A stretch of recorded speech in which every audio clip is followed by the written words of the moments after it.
was relentless, and my friends and I were desperate for relief.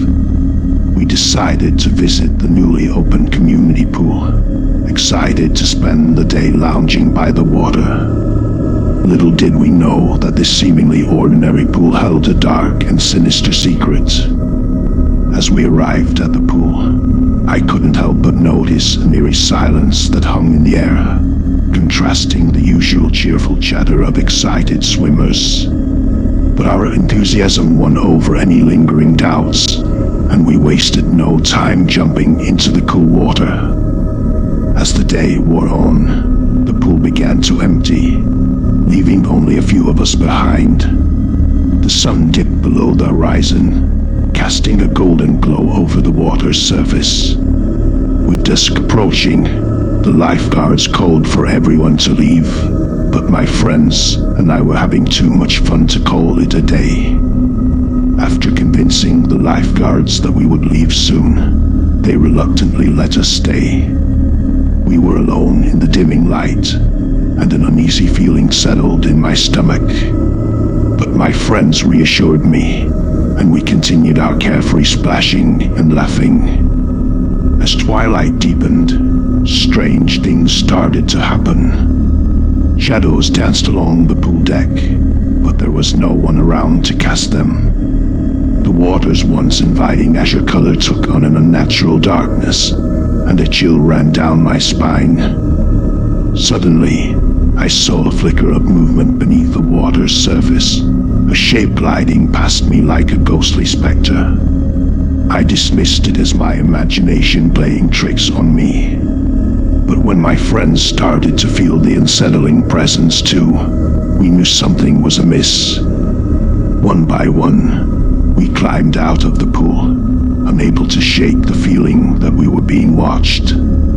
The atmosphere grew heavy with an inexplicable fear. As we huddled together, trying to make sense of what was happening, a whisper echoed in our ears. It was faint, as if carried by the gentle breeze, yet it sent shivers down our spines. In a trembling voice, I suggested that we should leave immediately, but fear had already paralyzed us. The whisper grew louder, becoming an otherworldly chant that seemed to reverberate from the depths of the pool. As the chant intensified, the water's surface trembled, and a haunting figure emerged. It was a woman, her long, dark hair floating around her like a halo.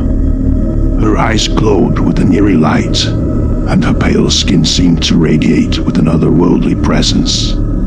She reached out to us with spectral hands, her expression pleading, yet tinged with sorrow.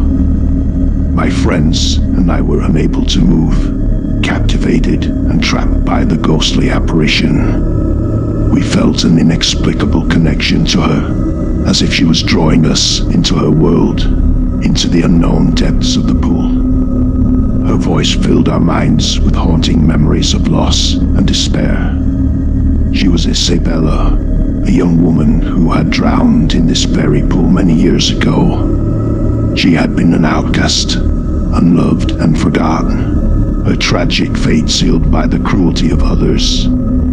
Isabella's spirit was bound to the pool, seeking companionship and solace in the living. But her loneliness had twisted her into something dark and vengeful. As she reached out to us, I felt her icy grip on my heart, draining my strength and willpower.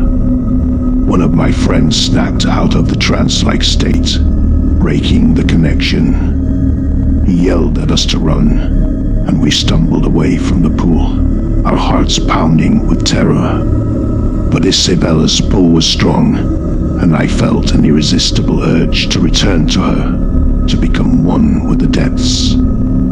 Through sheer determination, my friends managed to drag me away from the pool's edge, back into the safety of the pool deck. The lifeguards rushed over to us, sensing the danger, and immediately closed the pool. As we caught our breath, we shared our harrowing experience with the lifeguards, who listened with a mix of disbelief and concern. They told told us that the pool had a tragic history of unexplained accidents and drownings, but they never thought much of the rumors. We left the pool that night, haunted by the encounter with Isabella's ghost. We vowed never to return, knowing that the pool held an ancient darkness we could never comprehend. To this day, the pool remains closed, a forgotten place with a past best left undisturbed. Isabella's presence lingers, a guardian of the lost souls who dare venture too close to her domain. The pool of lost souls remains a chilling reminder that some secrets are better left undisturbed, hidden in the depths of the waters that whisper eerie tales of the past.